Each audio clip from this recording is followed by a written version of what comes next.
दोस्त, आपका अपने YouTube channel special education by PSK में स्वागत है। चलिए आज हम लोग बौद्धिक अक्षमता, जिसको इंटेलेक्चुअल डिसेबिलिटी भी कहते हैं, पर हम लोग कुछ महत्वपूर्ण प्रश्नों का अभ्यास करते हैं। चलिए सबसे पहले कि बौद्धिक अक्षमता क्या है। तो American association of mental retardation के अनुसार मानसिक मंदता का तात्पर्य समान बौद्धिक क्रियाशीलता के औसत स्तर में अर्थपूर्ण कमी से है, जिसके परिणामस्वरूप अनुकूल व्यवहार में क्षति होती है और यह विकास की अवधि के दौरान अभिव्यक्त होता है। चलिए हम लोग पहला क्वेश्चन देखते हैं कि पहला क्वेश्चन है, मानसिक मंदित बच्चों का IQ स्कोर कितना होता है। IQ स्कोर, इसको हम लोग बुद्धि लब्धि भी कहते हैं। IQ को, इसको निकालने का एक सूत्र भी होता है, जैसे बुद्धि लब्धि बराबर मानसिक आयु बटे वास्तविक आयु गुणे 100। इसके द्वारा हम किसी की बुद्धि लब्धि हम ज्ञात कर सकते हैं। तो पहला क्वेश्चन, मानसिक मंदित बच्चों का IQ स्कोर कितना होता है।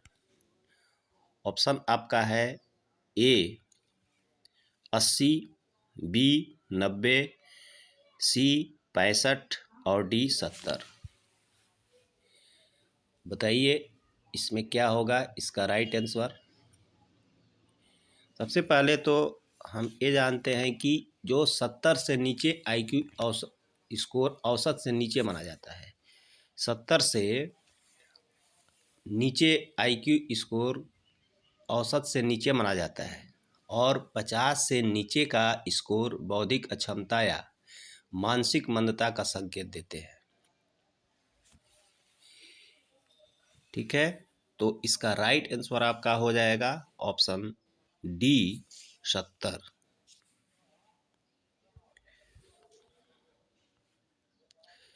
दूसरा क्वेश्चन है कि बौद्धिक अक्षमता वाले व्यक्तियों की शिक्षा के संदर्भ में मुख्य धारा का क्या अर्थ है। बताइए।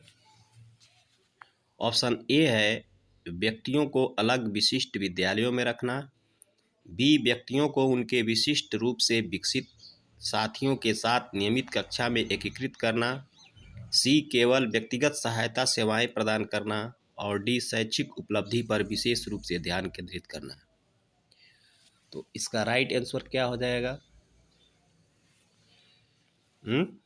इसका राइट आंसर आपका हो जाएगा ऑप्शन B, व्यक्तियों को उनके विशिष्ट रूप से विकसित विकासशील साथियों के साथ नियमित कक्षा में एकीकृत करना।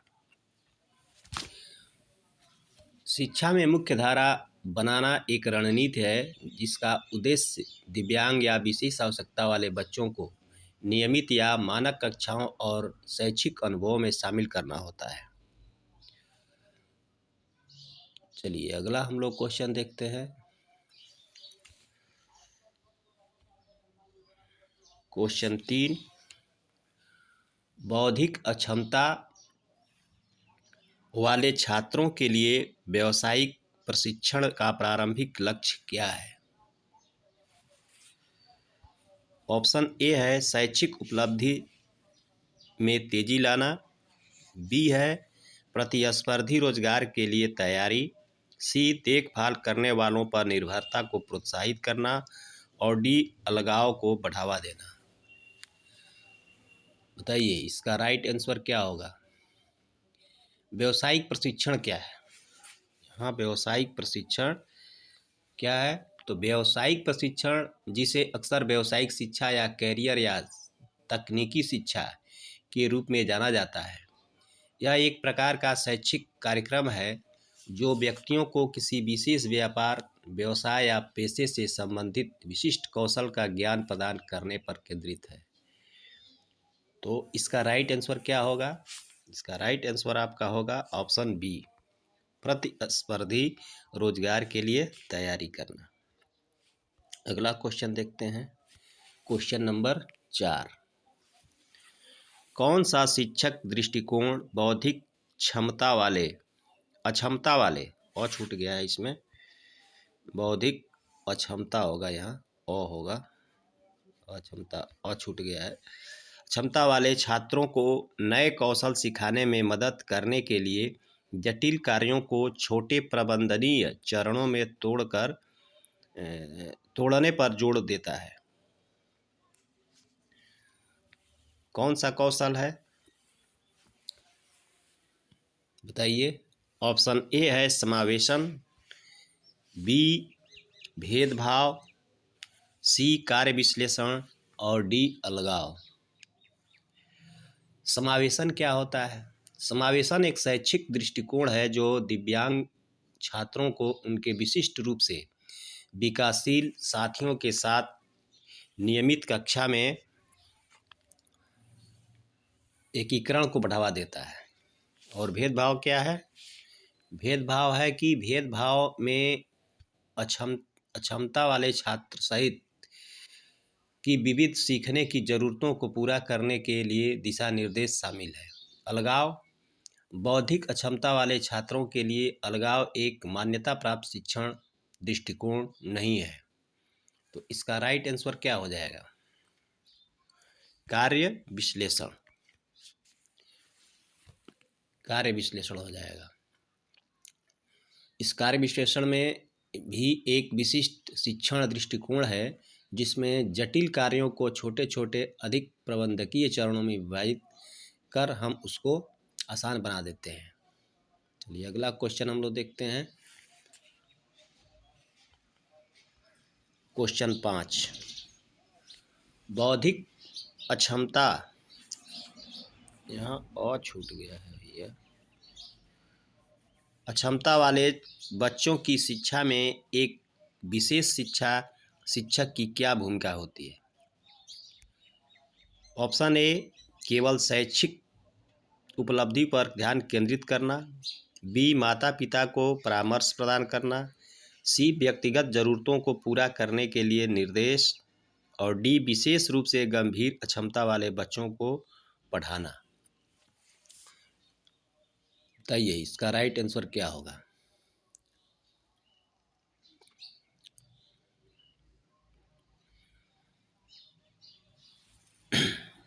इसका राइट आंसर आपका हो जाएगा ऑप्शन सी, व्यक्तिगत ज़रूरतों को पूरा करने के लिए निर्देश। ये आपका सही हो जाएगा। यही विशेष शिक्षा के शिक्षकों की ये भूमिका होती है। 6वां है, कौन सा बुद्धि लब्धि स्तर मंद बुद्धि वाले बच्चों का प्रशिक्षणीय बुद्धि लब्धि स्तर कहलाता है? ऑप्शन ए है 70 से 79, बी 50 से 69, सी 36 से 49 और डी 35 एवं उससे कम।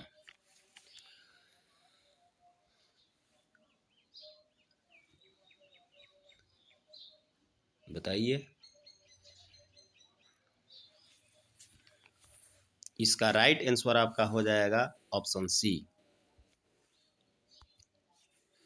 36 से 49 तक।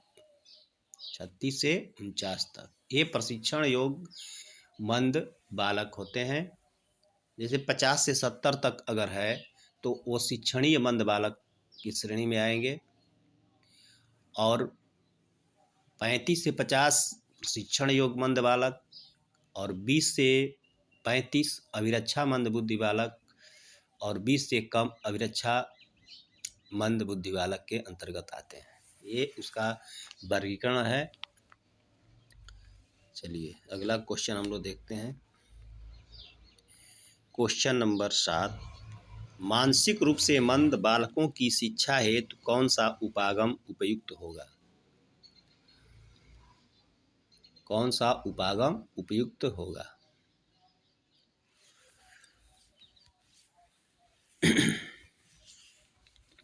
ऑप्शन ए है संवर्धन उपागम, बी उच्च स्तरीय पाठ्यचर्या, सी व्यक्तिक अनुदेशन और डी त्वरण उपागम।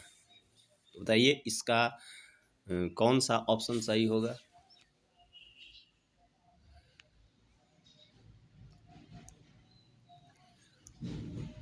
इसका राइट आंसर आपका हो जाएगा ऑप्शन सी, व्यक्तिगत अनुदेशन। अगला क्वेश्चन हम लोग देखते हैं, 8वां क्वेश्चन, सामान्यतः डाउन सिंड्रोम किन बच्चों में देखा जाता है? सामान्यतः डाउन सिंड्रोम किन बच्चों में देखा जाता है? ऑप्शन ए मंदबुद्धि बच्चों में, बी प्रतिभाशाली बच्चों में, सी आर्थिक रूप से पिछड़े बच्चों में और डी उपरोक्त में से कोई नहीं। इसका राइट आंसर क्या हो जाएगा? इसका राइट आंसर हो जाएगा आपका ऑप्शन ए, मंदबुद्धि बच्चों में। डाउन सिंड्रोम एक आनुवंशिक स्थिति है जो एक अतिरिक्त गुणसूत्र 21 की उपस्थिति के कारण उत्पन्न होती है। यहाँ गुणसूत्र 21 एक सामान्य व्यक्ति में 2 बार के बजाय 3 दिखता है।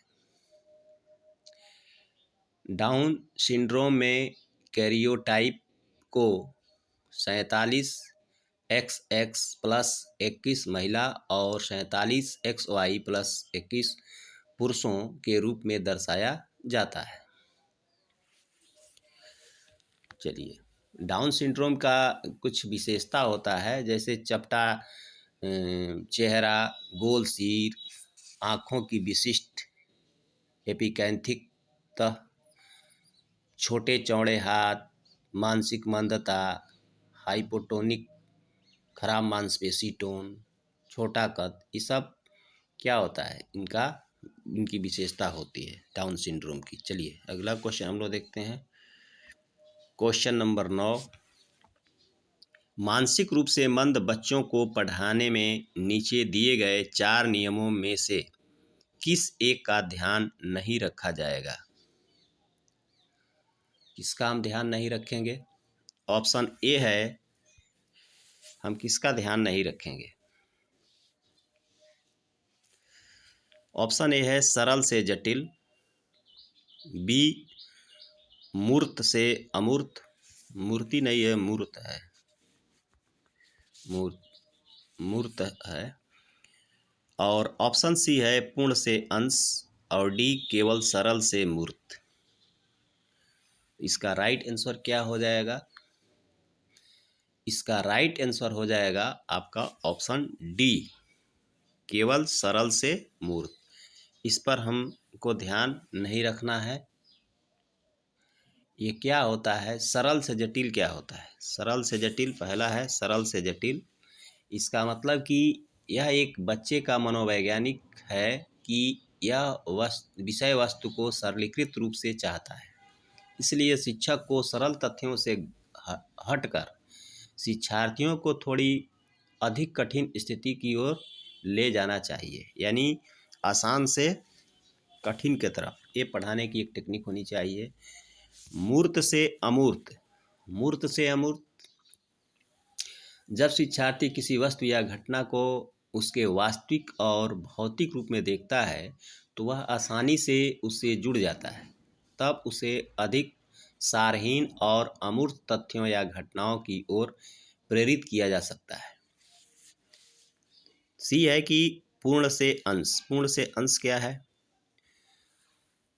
तो अंतर्दृष्टि सिद्धांत कहते हैं पूर्ण से अंश को, कि किसी भी वस्तु या घटना को समग्र रूप से देखा जाना चाहिए और फिर उसे भागों में माना जाना चाहिए। संपूर्ण अधिक समझने योग्य, प्रेरक और प्रभावी है।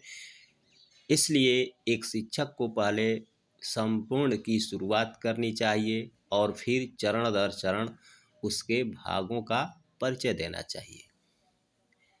ठीक है, तो इसका राइट आंसर आपका हो जाता है केवल सरल से अमूर्त। इसका ध्यान नहीं रखा जाएगा। चलिए 10वां क्वेश्चन है, निम्नलिखित में से कौन सी विशेषता मानसिक रूप से अक्षम बच्चों में सामान्य रूप से नहीं होती है? बताइए। ऑप्शन ए है विलंबित प्रतिक्रिया, बी सामाजिक बुद्धि में कमी, और सी है विकासात्मक लक्ष्य में विलंब, और डी याद रखने की क्षमता। इसका क्या होगा सही आंसर? इसका राइट आंसर हो जाएगा आपको ऑप्शन डी हो जाएगा, याद रखने की क्षमता।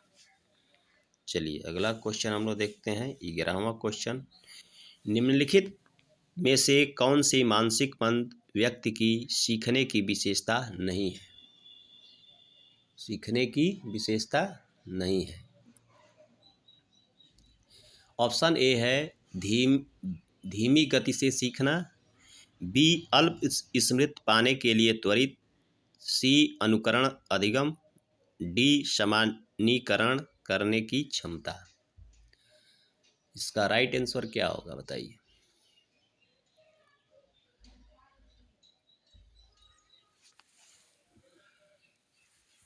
इसका राइट आंसर आपका हो जाएगा ऑप्शन डी, सामान्यीकरण करने की क्षमता। ये जो है सीखने की विशेषता नहीं है। मानसिक मंद व्यक्ति की सीखने की विशेषता नहीं है, सामान्यीकरण करने की क्षमता।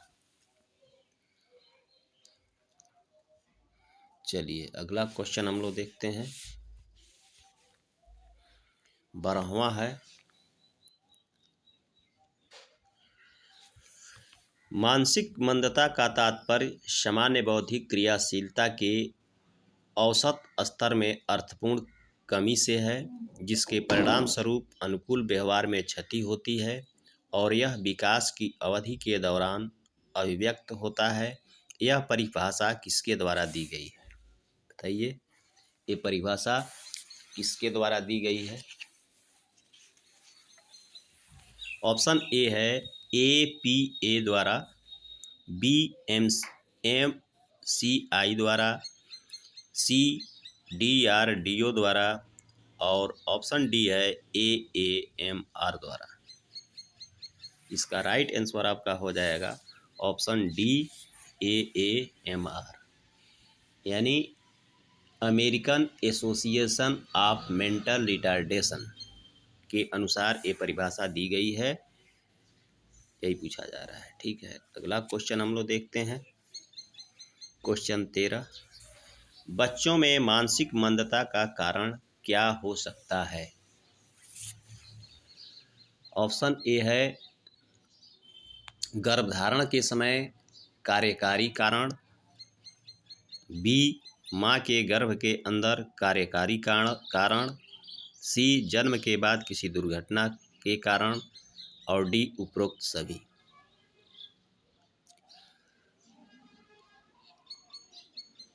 बताइए। इसका राइट आंसर आपका हो जाएगा उपरोक्त सभी, यानी ऑप्शन डी सही हो जाएगा। मानसिक मंदता के बहुत सारे कारण हैं, जिसमें से कुछ दिया गया है, तो ये सभी कारण जो है मानसिक मंदता का कारण हो सकता है। 14वां है, निम्नलिखित में से कौन सा एक मानसिक रूप से मंद बच्चों की विशेषताओं में से एक है? ऑप्शन ए है सामाजिक अक्षमता, बी सामान्य बौद्धिक कार्य, सी पर्याप्त भाषा विकास, डी उपरोक्त में से कोई नहीं। तो इसका राइट आंसर आपका हो जाएगा आपका ऑप्शन ए, सामाजिक अक्षमता। ये जो है एक विशेषता है मंदबुद्धि बच्चों की। अगला क्वेश्चन देखते हैं, निम्नलिखित में से कौन बौद्धिक विकलांगता का उदाहरण है? Option A dyslexia, B ADHD, C मानसिक मंदता, डी आर्टिस्टिक स्पेक्ट्रम डिसऑर्डर। तो इसका राइट आंसर क्या हो जाएगा? इसका राइट आंसर आपका हो जाएगा ऑप्शन सी, मानसिक मंदता। यह बौद्धिक विकलांगता का एक उदाहरण है। क्वेश्चन 16 विकासात्मक विकार का एक उदाहरण है।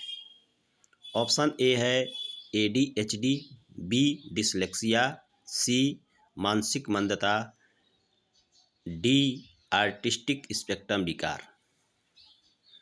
इसका राइट आंसर हो जाएगा आपका ऑप्शन डी आर्टिस्टिक स्पेक्ट्रम विकार। 17वां क्वेश्चन देखते हैं। निम्नलिखित में से कौन सा विशिष्ट सीखने की क्षमता का उदाहरण है? ऑप्शन ए मानसिक मंदता, बी डिसलेक्सिया, सी ADHD और डी आर्टिस्टिक स्पेक्ट्रम विकार। बताइए। इसका राइट आंसर आपका हो जाएगा ऑप्शन बी डिसलेक्सिया। यह सीखने की अक्षमता का एक उदाहरण है। 18वां क्या है कि 12 वर्षीय प्रीति को पढ़ने लिखने व समझने में काफ़ी कठिनाई होती है। वह निम्न में से किस प्रकार की अक्षमता से पीड़ित है?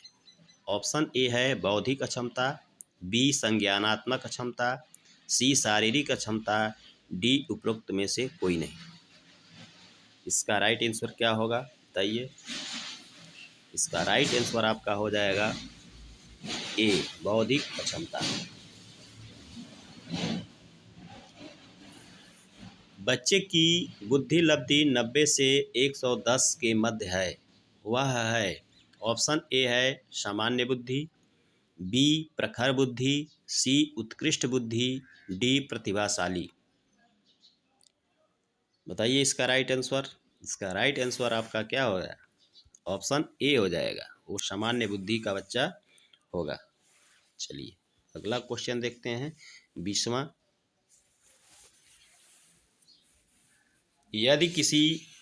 यदि एक बच्चे की मानसिक आयु 5 वर्ष तथा वास्तविक आयु 4 वर्ष है तो उसे बच्चे की बुद्धि लब्धि कितनी होगी? तो उस बच्चे की बुद्धि लब्धि कितनी होगी? तो यहाँ जो है बुद्धि लब्धि निकालने का एक सूत्र होता है, बुद्धि लब्धि बराबर मानसिक आयु बटे वास्तविक आयु गुणे 100। तो इस प्रकार इसका आंसर हो जाएगा आपका ऑप्शन ए 125। 21वां क्वेश्चन आपका बौद्धिक क्षमता के किस वर्गीकरण के अंतर्गत अभिरक्षण आता है? ऑप्शन ए चिकित्सीय, बी शैक्षणिक, सी मानसिक और डी पर्यावरणीय। बताइए। इसका राइट आंसर आपका हो जाएगा ऑप्शन बी शैक्षणिक।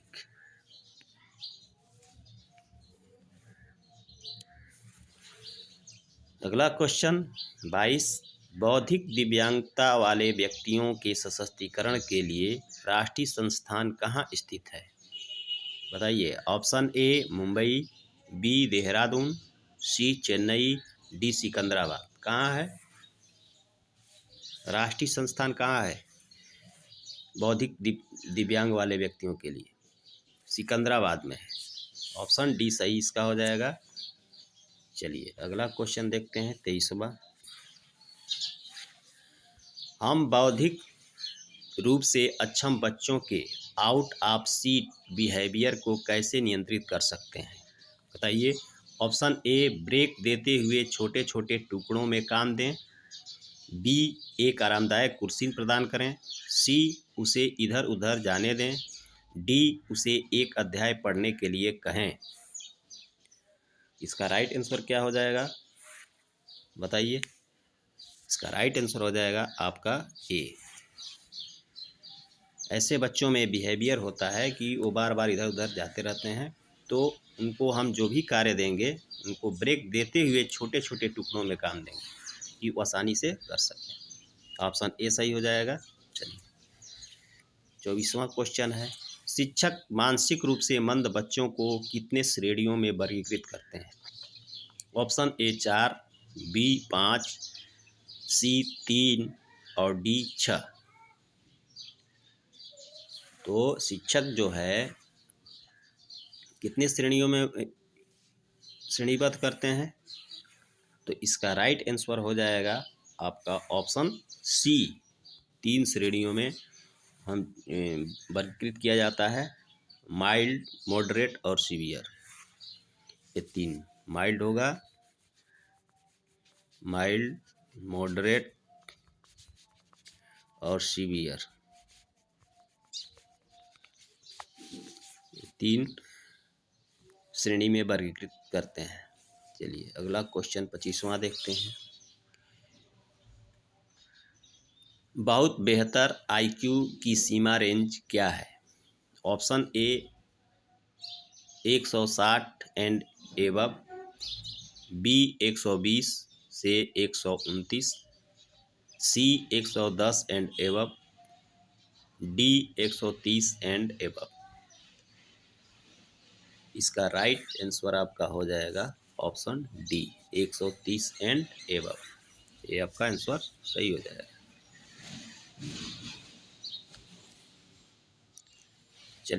चलिए दोस्त, अगर आपको वीडियो अच्छी लगी तो चैनल को लाइक करें, और चैनल पर नए हैं तो चैनल को सब्सक्राइब करें कि जो भी वीडियो दिया जाए तो आपको उसका सूचना मिल सके।